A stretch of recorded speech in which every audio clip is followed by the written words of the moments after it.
Be clear in your mind in what you intend to achieve. Know what you are going to do. That doesn't seem like too much to ask. But how often do we see people going through their lives without knowing what they are trying to do, without having any intent, without having a clear mission? I'm talking on an individual level. As a person, people go through their lives without knowing what it is they want to do, what they want to accomplish. Know what your mission is. Know what your intent as the commander of your life. Know what your intent is, and then fight with everything you've got to win. Nobody's going to come knocking at your door with opportunities. You got to create them. Out of sight, out of mind. We talked about this before. Out of sight, out of mind. No one will ever have you in mind for anything unless you have yourself in mind for it. Get on people's radars. That's it. Got to interact, socialize, get around the right people. Out of sight, out of mind, people. I can't tell y'all enough. What is the plan? Any man with no plan shall perish. What is the idea? What is the vision? What is it? What's happening? What's going on in your mind that the world needs to experience?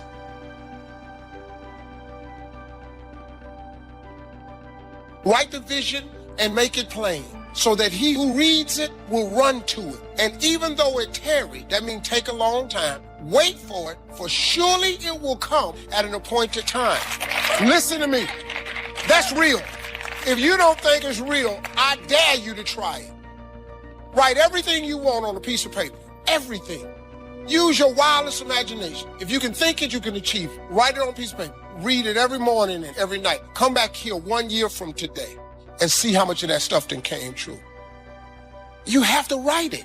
If it's not written, you reduce your chances greatly of it ever occurring. Listen to what I'm saying, people. You are the future. I do not want you to start thinking as small as your bank account. Be obedient to the visions, the ideas. Move on them. Out of sight, out of mind. It's grind season. It's hustle season. I need to awaken the beast inside of you. The world is an empty canvas waiting on new thoughts to think. And it's on us to create those thoughts. It is your responsibility to be obedient to God's visions. What's taking you so long to move on it? Put your money together. Budget your money. Make the move. Make the move. Just do it.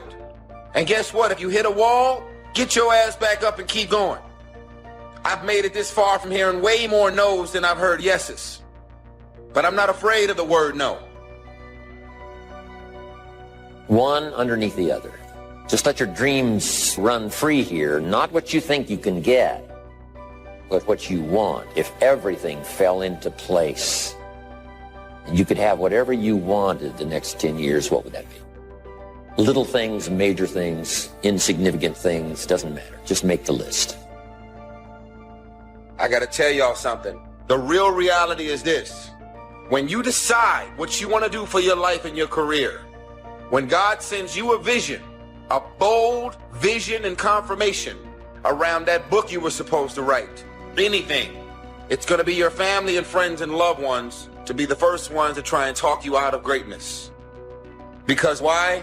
They were never sent that vision. They were never sent that idea. They were never sent that concept. As a matter of fact, if you try and explain it, they're still not going to get it. Because you see the invisible. You see what's not there. Only those that can see the invisible can do the impossible. You have to be able to see what's not there in order to pull off the impossible. 3 major parts to personal development. Number 1 is physical part. Part of success is physical. Some people don't do well because they don't feel well.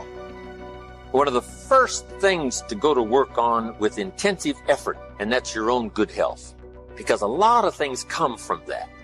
You know, the future possibilities could be greatly diminished by being lazy in producing maximum health. If you'll take care of that as a support system, you can't believe what else is possible. You can't believe what the mind can think of. You can't believe your imagination and your faith and your ability to say, hey, I'll go to work and produce the muscle to do the deal. Why? I'm healthy. I'm vigorous. I'm vital. I'm not out of breath. But sometimes, when all these ideas and stuff comes and, you're a little bit too weak to even attempt, you say, oh, I'm not sure I can do that. The doubts sometimes are more physical than they are mental. You haven't got the vitality to believe it's possible.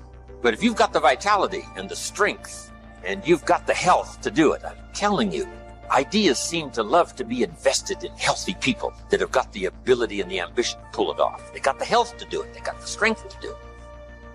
So why not start with the health and see if your own vitality would inspire you to more imagination? Because now when you imagine, you can pull it off. But if you can't pull it off, why imagine? The imagination says, why to go to work and spin all of these goals and stuff when the body isn't ready to produce?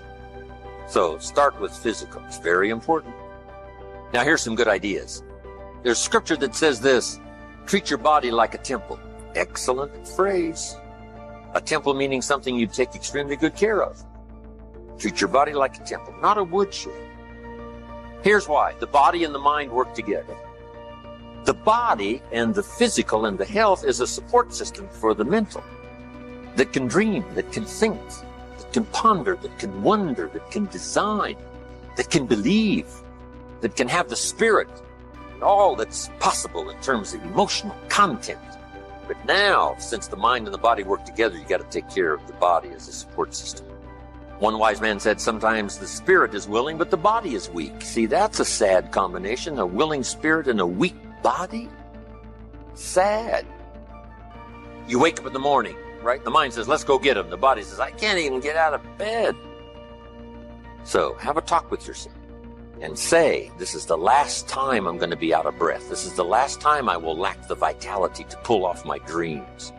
Because sure, the dream factory will shut down if you haven't got the vitality and the energy and the health to pull it off.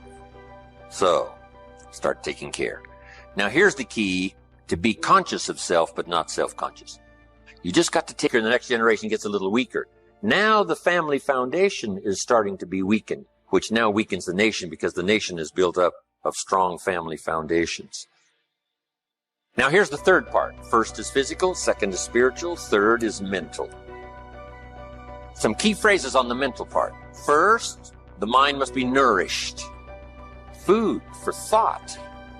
Bread for the head. Yes, you need a slice of toast in the morning, right, for your body, but you need a slice of cassette you put in the car system and listen and listen. Let something feed your mind.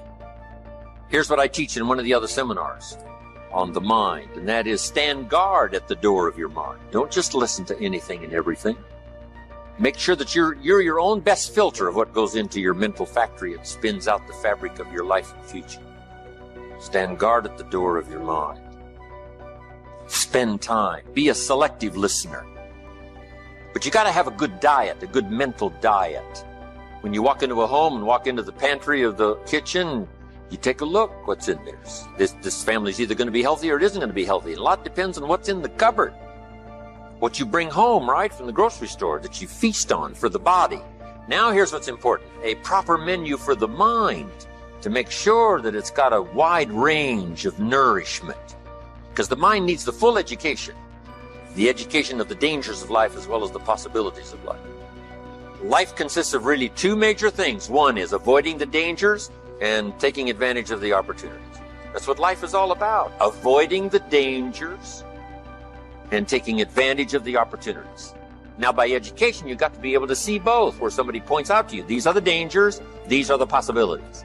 And if you keep refining your ability to see the dangers, to avoid as many as possible, and to see as many opportunities as possible, and to maximize those as you go and refine and go produce and refine, now that starts to develop the foundation for what we call a good life, a productive life, a fulfilled life.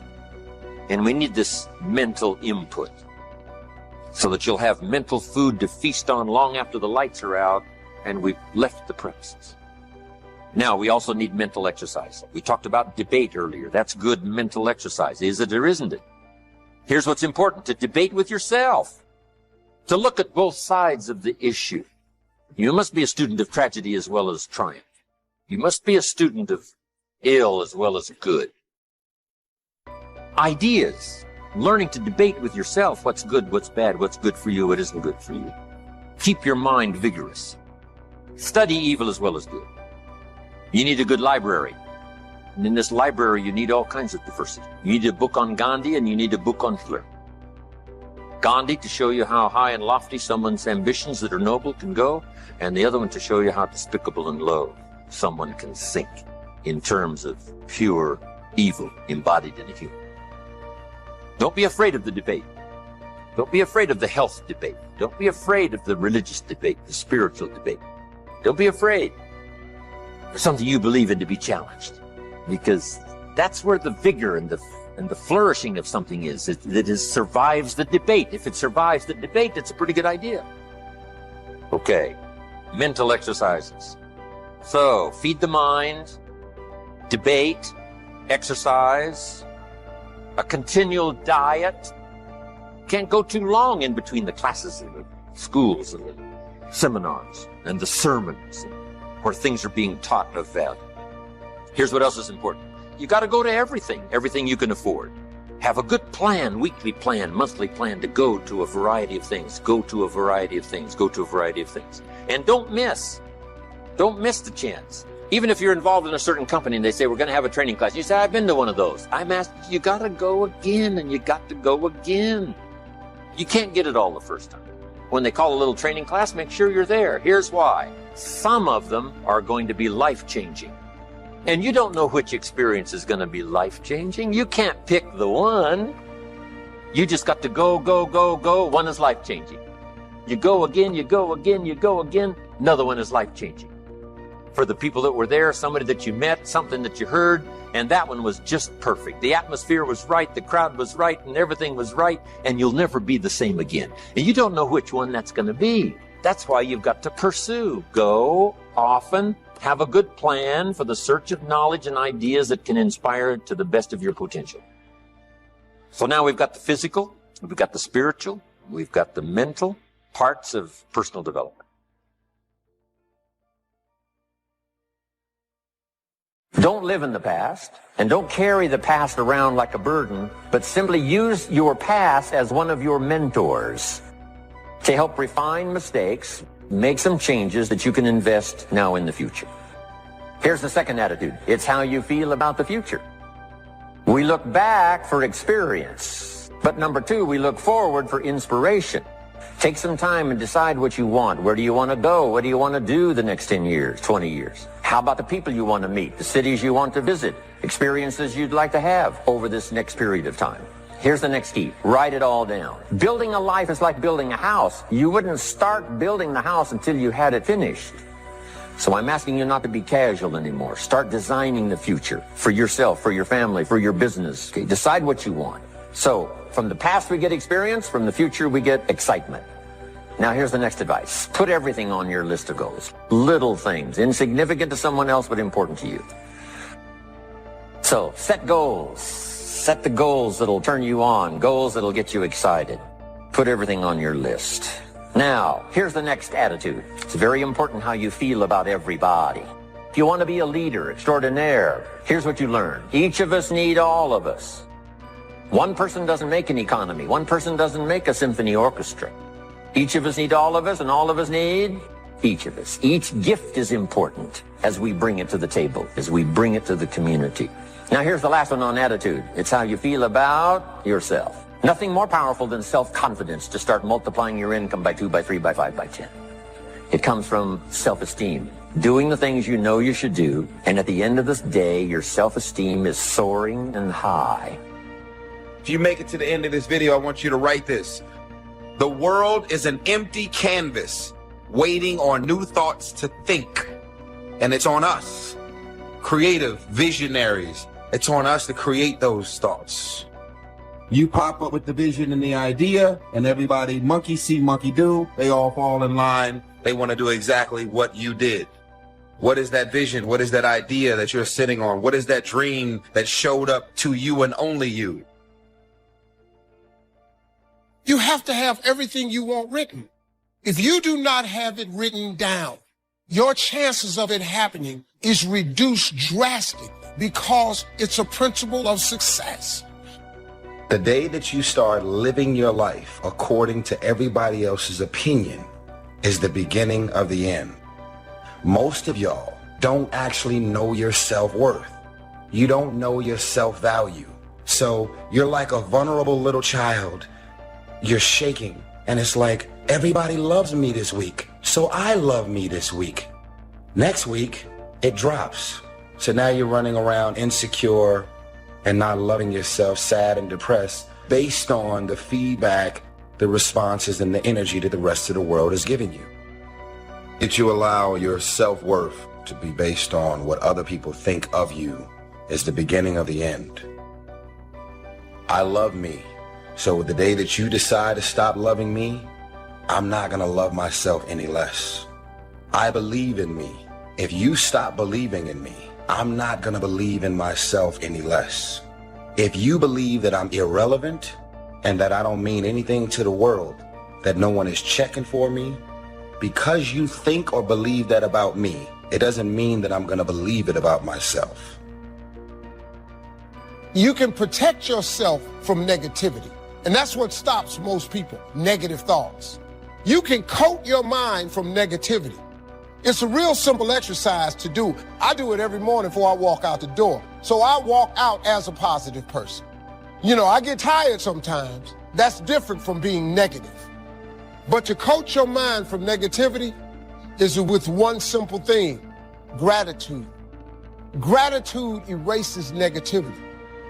If you wake up in the morning and you start having negative thoughts, man, this ain't my day. I'm tripping, I just don't feel myself. Every time you feel, in the middle of the day, if you feel yourself doing that, stop, just stop for a second and start going over in your mind everything you have to be grateful for. Not everything you want, everything you already have, because what you have is substantial. The fact that you woke up, that's another blessing. The fact that you can see, think, reason, that's another blessing. The fact that you have an opportunity to get it right is another blessing. The fact that you have any measure of health, that's another blessing. And I'm just talking to you, I don't even know you. I could give you 50 things you ought to be grateful for right now. I don't even know you.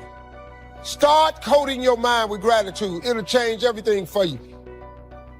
That peace that we're after lies somewhere beyond personality, beyond the perception of others, beyond invention and disguise, even beyond effort itself. Your need for acceptance can make you invisible in this world. Don't let anything stand in the way of the light that shines through this form. Risk being seen in all of your glory. Our eyes are not viewers. They're also projectors that are running a second story over the picture that we see in front of us all the time. Fear is writing that script, and the working title is, I'll Never Be Enough. And don't worry if you miss your cue, because there's always doors opening. They keep opening. And when I say life doesn't happen to you, it happens for you, I'm just making a conscious choice to perceive challenges as something beneficial so that I can deal with them in the most productive way. You'll come up with your own style. That's part of the fun. Oh, and why not take a chance on faith as well? You spend your life performing for a crowd, it'll kill you. And you're like, I'm good. I'm not a singer. I don't perform for people. It's gotten much deeper than that now. It's the feeling that we get when we start offering ourselves up in a form that is more impressive to people, but is not authentic to us. Is the mode that we all get tempted to get into when we start trying to bring a version of ourselves to a situation that we think will make a good impression. Sometimes you can really be functioning in a role, but deep down feel like you are not really capable and you are not really worthy of the role. And so when people give you a compliment, you can't even receive it because it feels like they're talking about somebody else. Because you know so much about yourself that you explain away your strengths and wallow in your weaknesses. It's called imposter syndrome or fraudulence complex.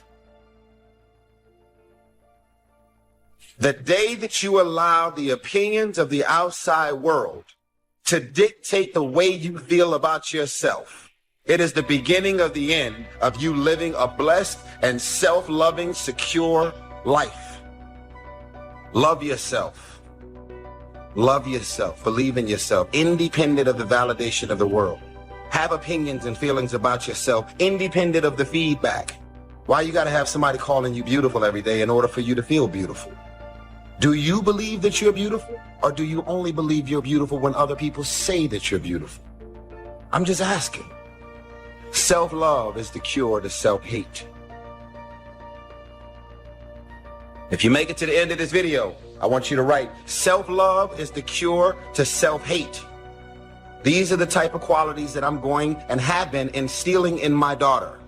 There is no man that you could ever meet, Shayla, that can make you feel more amazing than what you're supposed to feel about yourself. Nobody wants to be alone. But if you show up empty, as an empty shell, and you're expecting this man to fulfill you and fill you up with all of the love that doesn't exist, because as soon as he leaves, you're depleted, you're empty, and you have nothing left for yourself again. Never rely or depend on anybody to fulfill your heart. I love me even if you stop loving me. I'm amazing when you don't think I'm amazing. You can say the nastiest, meanest, evilest shit that you could ever conjure up. It will never change the way I feel about myself. I'm telling you, that's the way I live my life. That's how I feel about me. It's something in me that says, I need to do this. So that's the first voice. But we've trained ourselves to ignore this voice and listen to the second voice that I believe is a collection of the average society. It's what we learned. It's the practical voice, the should voice. Whenever you say I should do, where are you getting that from? What society says. Well, we forget society's kind of crazy. There's a lot of unhappy people there, a lot of addictions, a lot of stuckness.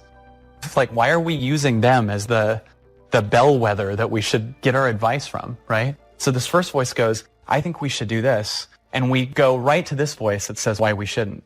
So for instance, there's many people that feel guilty about something. If you actually go to your heart, you can understand at a true level why you could have done something like that. Everyone can. But what causes our pain is trying to get society to understand why we did something. But the collective society isn't at a consciousness where they've forgiven themselves for anything. So there's a lot of judgment you'll look at in yourself if you look at yourself through society's eyes. The labor, the work. Some people go for affirmations, but see, I do believe in affirmations, but here's the key on affirmations, and that is to affirm the truth. Affirm the truth. If you're broke, best thing to affirm is, I am broke. You put that up on the refrigerator where you can see it every day. It'll drive you to sign up for a class to learn a skill so that this doesn't happen anymore. Now, if that doesn't do it, reaffirm and put this up there. I'm 40 and broke. That's a lot more alarming. Something might be wrong with your philosophy, your policy, your plan, and your strategy. So, affirm, yes, but always affirm the truth. Here's what the old prophet said. The truth will set you free. Now, here's the freedom of the truth. Number one, freedom of the truth. To correct old errors in judgment. That's the freedom of the truth. Because if you don't speak the truth, then you're likely not to correct the errors in judgment. If something's wrong, but you say, hey, it's fine, it's fine, it's fine, how are you going to correct the errors in judgment that made it wrong? See, you can't say it's fine, it's fine, it's fine, and finally it turns out to be fine. Say, no. The only way to go from wrong to fine is not by affirmation. The way to go from wrong to fine is to figure out where the errors in judgment were by speaking the truth. Something's wrong here, finding out what's wrong, making the changes. Now it can go from wrong to fine. Here's a good phrase. Affirmation without discipline is the beginning of delusion. Now, here's what else the truth does. First, it sets you free to correct old errors in judgment. Here's what else it does. Helps you to set up new, easy disciplines. To turn wrong into right. To turn lack into prosperity. To turn skepticism into faith. But in order to turn wrong into right, we must speak the truth. Because only the truth will set you free. Free to correct an error in judgment. Because here's the formula for failure and here's the formula for success. The formula for failure, number one, a few errors in judgment repeated every day. We call that the formula for failure. A few errors in judgment repeated every day. Now, why would you repeat an error in judgment the second day? Reason: failure doesn't occur at the end of the first day. If it did, it would be helpful, because then you wouldn't do that anymore. But errors in judgment are so subtle because they don't usually show their results until for a while. But a few errors in judgment repeated every day, and sure enough, you're way off course. Now, here's all you got to do to turn that around. A few simple disciplines practiced every day. A few simple disciplines practiced every day starts to create success. Not at the end of the first day. The first day is the end of a new beginning. The first day that you've started a new track, that you've started a new direction. So we must all speak the truth. So affirm the truth. Yes, affirm God is good. Yes, affirm life is full of possibilities. Yes, affirm all the truthful possibilities. But you don't need to try to trick yourself into saying something is okay when it isn't okay. Some people say every day in every way I'm getting better and better. And if that's not true, see, that we call that delusion. If it's not true. If it is true, then it's wonderful. It's fabulous. We should celebrate.